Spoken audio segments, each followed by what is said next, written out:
Before we even start, let me ask you something. Have you ever felt like everything is getting more expensive, but you can't point to one clear reason why? Like your rent goes up, homes feel impossible to afford, and even basic things cost more than they used to, but nothing in your life actually changed? Because the truth is, sometimes the biggest changes in your life don't start in your life at all. They start somewhere else, far away, in decisions that seem small but quietly reshape everything around you. And one of those decisions is exactly what we're about to talk about. Because last time, we talked about how a single policy quietly added up to $10,000 to the cost of building a home. But what if I told you that wasn't the real story? What if that was just the surface of something much bigger? Because that decision didn't just raise prices, it triggered a chain reaction that turned into a silent economic war. A war where no one is firing weapons, but millions of people are paying the price every single day. And the most surprising part? Most people don't even realize it's happening. This is not just about housing anymore. This is about power. This is about energy. And this is about two countries that depend on each other more than they want to admit. Let's zoom out for a second. The United States and Canada don't just trade with each other. They are deeply connected through one of the most critical systems in the world, energy. The US doesn't just import a little oil from Canada, a significant portion of its energy supply depends on it. Oil, electricity, raw materials, these aren't optional. They are the foundation of modern life. Now think about this. What happens when you build your entire system on something you don't fully control? That's where things start to get complicated. Because while the US was trying to protect its industries, it was also putting pressure on one of its most important partners, and Canada noticed. But instead of collapsing under that pressure, it started adapting, slowly, strategically, and quietly. What looked like a simple trade policy started shifting into something much bigger. Because behind every policy, there are hidden dependencies. And when those dependencies get disrupted, the effects don't stay in one place. They spread across industries, across borders, across everyday life. And this is where the story changes. Because what started as an attempt to gain control may have actually revealed something far more dangerous. A level of dependence that no one was supposed to notice. And once you see it, you can't unsee it. Because this isn't just about governments anymore. It's about how your cost of living, your opportunities, and your future are shaped by decisions happening far above you. And what happens next is where things get serious. But here's the part no one talks about. This isn't just a trade issue. It's not even just economic anymore. It's strategic. Because the United States doesn't just trade with Canada, it depends on it. A large share of the oil used in the US comes from Canada. Entire regions rely on electricity that flows across the border. And critical materials used in defense, technology, and manufacturing, many of them come from Canadian soil. Now think about that for a second. What if one country could simply slow that flow down, not stop it completely, just enough to create pressure? Prices would rise, supply chains would tighten, and suddenly, stability would turn into risk. This is what makes the situation dangerous. Because this isn't a one-sided relationship. Canada depends on the US too, which means both sides are locked in a system where any move can hurt both players. That's why this isn't just a conflict, it's a balance, a fragile one. And the moment that balance is tested, everything starts to shift. Everyone thought this was just a simple tariff decision, but behind it, a silent conflict between two countries had already begun. Not with soldiers, not with weapons, but with pressure, leverage, and control. Because in today's world, power doesn't just come from military strength, it comes from what you control and what others depend on. And this is where the United States found itself in a complicated position. On one hand, it was trying to protect its domestic industries, tariffs on lumber, tariffs on aluminum, policies designed to reduce reliance on foreign supply. On paper, it made sense, but in reality, the system was far more connected than it seemed. because the US wasn't just importing materials from Canada, it was deeply tied to them. Canadian lumber wasn't just another option, it was a core part of the housing supply chain. Canadian oil wasn't just supplemental, it was essential, and when pressure was applied, the reaction didn't stay contained. It spread, prices moved, markets reacted, and something unexpected started to happen.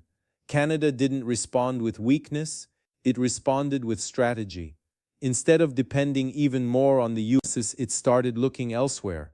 New trade partners, new markets, Asia, Europe, places that were actively searching for stable energy sources. And suddenly Canada wasn't just a supplier anymore. It was becoming a global player. This is where the balance started to shift. Because what the US saw as leverage, Canada saw as a signal that relying too heavily on a single partner was a risk. So it adjusted, quietly, but effectively. And that's when the real tension began. Because now, both sides were playing the same game: control supply, reduce dependence, increase leverage. But here's the problem. In a system this interconnected, you can't pull one side without moving the other. When the US tried to gain control, it introduced instability. When Canada tried to gain independence, it changed the rules of the game. And the result? A slow-moving conflict where every decision creates consequences on both sides. And the most dangerous part is, this conflict doesn't explode overnight. It builds, gradually, through rising costs, through shifting alliances, through decisions that seem small but carry massive weight over time. And by the time most people notice it, they're already feeling the impact. Because this isn't just about countries anymore, it's about systems. And once those systems start to move, they don't stop easily. But here's the part no one talks about. This isn't just about the United States and Canada anymore, because while these two were focused on each other, the rest of the world was watching and waiting. Europe had already learned a painful lesson. When the war in Ukraine disrupted Russian energy supplies, entire countries were pushed into an energy crisis. Prices surged, industries slowed down, and one question suddenly became critical: who can we rely on next?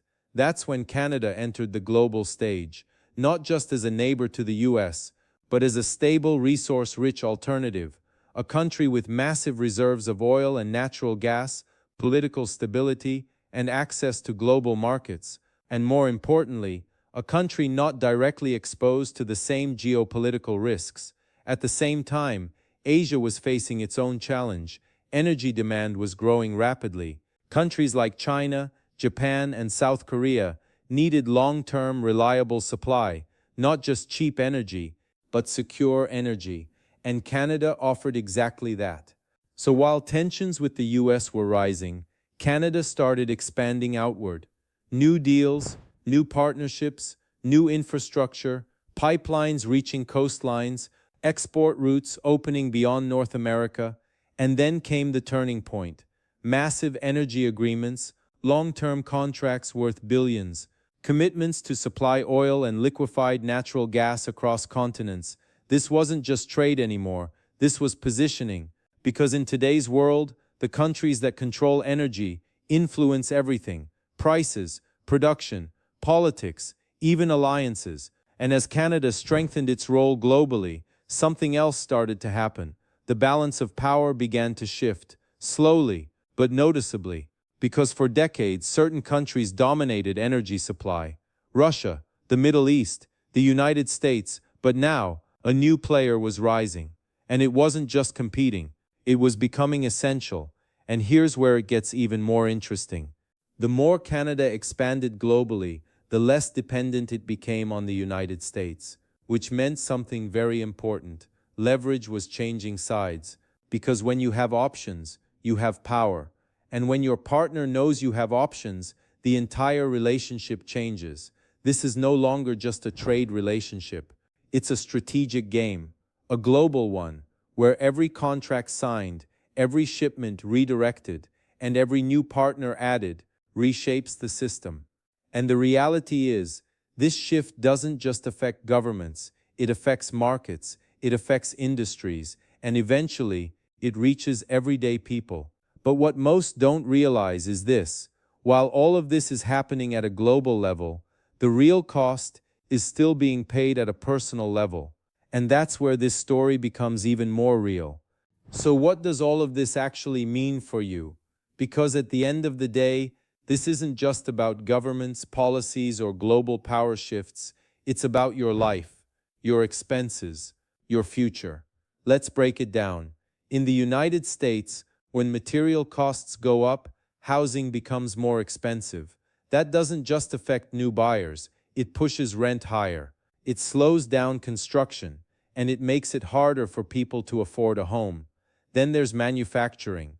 When aluminum and energy costs increase, cars become more expensive, especially electric vehicles. Production costs rise, supply tightens, and once again, the extra cost gets passed down to the consumer.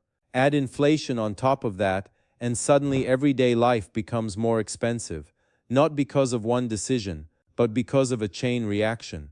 Now let's look at Canada. At first, it might seem like Canada is winning: more global demand, more exports, more economic activity. And yes, this creates jobs, it brings investment, it strengthens industries. But there's another side to it. When demand for energy rises globally, prices rise locally too. That means higher fuel costs, higher living expenses, and more pressure on everyday people. So even in growth, there's strain, short-term pressure, rising costs of living, and a system that takes time to stabilize. And this is the reality most people don't see. Both countries are gaining something. Both countries are losing something. But the people? They're the ones absorbing the impact. Through higher bills, through more expensive housing, through reduced purchasing power. And that leads to a simple but uncomfortable truth. In this kind of economic conflict, there are no real winners, only different levels of pressure, because when systems shift, they don't ask who's ready, they just move, and the cost always finds its way to the same place: everyday people. If you want to understand how decisions like this shape your life, make sure you subscribe. Because these stories are happening all around you, even when you don't see them. And if this opened your perspective, you should watch the next video, because what's coming next might impact your future even more than this.